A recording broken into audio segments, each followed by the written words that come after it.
जातस्य हि ध्रुवो मृत्युः ध्रुवं जन्म मृतस्य च तस्मादपरिहार्येऽर्थे न त्वं शोचितुमर्हसि. ಪುನರಪಿ ಜನನಂ ಪುನರಪಿ ಮರಣಂ. ಹುಟ್ಟಿದವನಿಗೆ ಸಾವು ನಿಶ್ಚಿತ, ಸತ್ತವನು ಮತ್ತೆ ಹುಟ್ಟಿ ಬರುವುದು ಅಷ್ಟೇ ಖಚಿತ. ಪುನರ್ಜನ್ಮ ಸಿದ್ಧಾಂತವನ್ನು ನಾವು ಒಪ್ಪಿಕೊಂಡಿದ್ದೇವೆ. ಜಗತ್ತಿನಲ್ಲಿ ನಿತ್ಯವೂ ಜರುಗುವ ಹುಟ್ಟು ಸಾವುಗಳಿಗಾಗಿ ನೀನು ಶೋಕಿಸಬಾರದು. ಆತನ ಕರ್ಮಫಲಗಳಿಗೆ ಅನುಗುಣವಾಗಿ ಮನುಷ್ಯ ಹುಟ್ಟು ಎನ್ನುವ ಬಾಗಿಲಿನಿಂದ ಒಳಕ್ಕೆ ಹೋಗುತ್ತಾನೆ, ಸಾವು ಎನ್ನುವ ಬಾಗಿಲಿನಿಂದ ಹೊರಕ್ಕೆ ಬರುತ್ತಾನೆ. ಈ ಕ್ರಿಯೆ ಮತ್ತೆ ಮತ್ತೆ ಜರುಗುತ್ತಿರುತ್ತದೆ. ಮರಣವೆಂಬುದು ಎರಡು ಜೀವಗಳ ನಡುವಿನ ಒಂದು ವಿರಾಮ ಕಾಲ. ಈ ಹುಟ್ಟು ಸಾವುಗಳಿಂದ ಯಾರಿಗೂ ತಪ್ಪಿಸಿಕೊಳ್ಳಲು ಸಾಧ್ಯವಿಲ್ಲ. ಭೀಷ್ಮ ದ್ರೋಣಾದಿಗಳು ಈ ಯುದ್ಧದಲ್ಲಿ ಮಡಿಯಬೇಕಾಗಿದೆ. ಇದು ಅನಿವಾರ್ಯ. ಇದಕ್ಕಾಗಿ ನೀನು ಶೋಕಿಸುವುದು ಯುಕ್ತವಲ್ಲ ಎಂದು ಸಂತೈಸುತ್ತಿದ್ದಾನೆ ಕೃಷ್ಣ.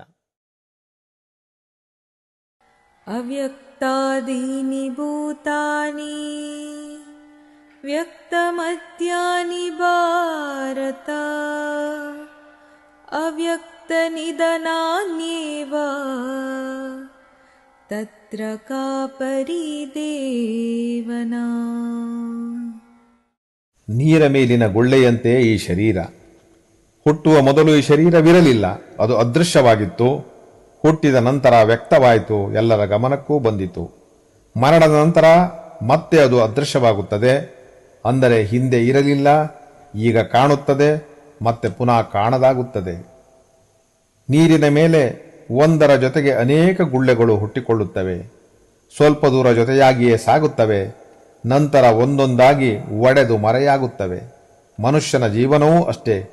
ಎಲ್ಲಿಯೋ ಹುಟ್ಟುತ್ತಾನೆ, ಎಲ್ಲಿಯೋ ಬೆಳೆಯುತ್ತಾನೆ, ಅವನ ಬಳಗ ಸಿದ್ಧವಾಗುತ್ತದೆ, ಬಂಧುಗಳು ಸಾಯುತ್ತಾರೆ, ಕೊನೆಗೊಂದು ದಿನ ಆತನೂ ಸಾಯುತ್ತಾನೆ. ಮನುಷ್ಯ ಹಿಂದೆ ಏನಾಗಿದ್ದೇ ಎಂಬುದನ್ನು ಯೋಚಿಸುವುದಿಲ್ಲ, ಮುಂದೇನಾಗುವೆ ಎಂತಲೂ ಯೋಚಿಸುವುದಿಲ್ಲ. ಈಗಿರುವ ಸ್ಥಿತಿಯನ್ನೇ ಪರಮ ಸತ್ಯವೆಂದು ಭಾವಿಸಿ ದುಃಖ ಮೋಹಗಳಿಗೆ ಒಳಗಾಗುತ್ತಾನೆ.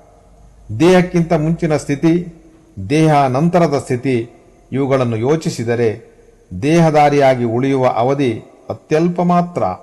ಆ ಸಂದರ್ಭದ ಆಗು ಹೋಗುಗಳನ್ನು ನೆನೆದು ಆತ ಪರಿತಪಿಸುತ್ತಾನೆ. ಇದು ಯುಕ್ತವಲ್ಲ ಎನ್ನುತ್ತಿದ್ದಾನೆ ಶ್ರೀಕೃಷ್ಣ.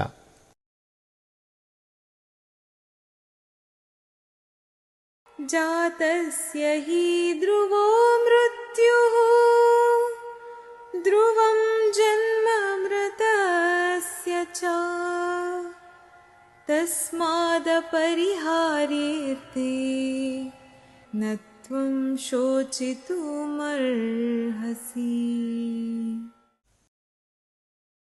ಅವ್ಯಕ್ತಾದೀನಿ ಭೂತಾನಿ ವ್ಯಕ್ತಮದ್ಯಾನಿ ಭಾರತ ಅವ್ಯಕ್ತನಿಧನಾನ್ಯೇವ ತತ್ರ ಕಾ ಪರಿದೇವನಾ.